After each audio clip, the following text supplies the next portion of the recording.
Hi అండి. ఈరోజు మా అమ్మాయి నేను కూడా కప్ కేక్స్ తయారు చేసాం చాలా ఈజీగా. మరి మీరు కూడా ట్రై చేస్తారా?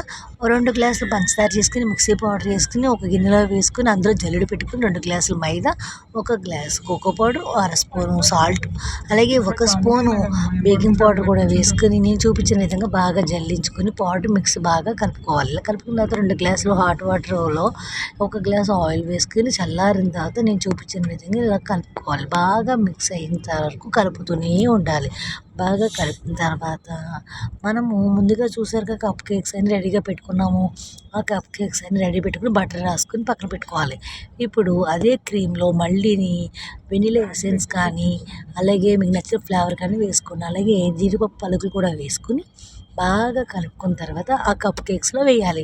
అలా వేసిన తర్వాత మనం ముందుగా స్టవ్ వెలిగించుకొని కుక్కర్ పెట్టుకొని, అందులో ఏదైనా స్టాండ్ పెట్టుకొని, ఒక స్టీల్ ప్లేట్ పెట్టుకొని, మనం ముందుగా తయారు చేసిన కేక్ సగం సగం వేసుకున్నాం కాబట్టి ఆ కేక్స్ కూడా అందులో పెట్టుకోవాలి. అలా పెట్టుకున్న తర్వాత ఒక అరగంట సేపు అలాగా ఉడకనివ్వాలి. అలా ఉడికిన తర్వాత చూస్తే మనకి కప్ కేక్స్ అనేది తయారయ్యింది.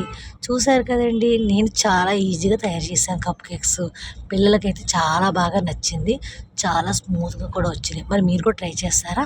అలాగే నా వీడియో మీకు నచ్చితే లైక్ చేసి, సబ్స్క్రైబ్ చేసి, మీ ఫ్రెండ్స్ అందరికీ షేర్ చేయండి. ఇలాంటి మరిన్ని వీడియోలతోటి మీ ముందుకు వస్తూ ఉంటాను. Thank you.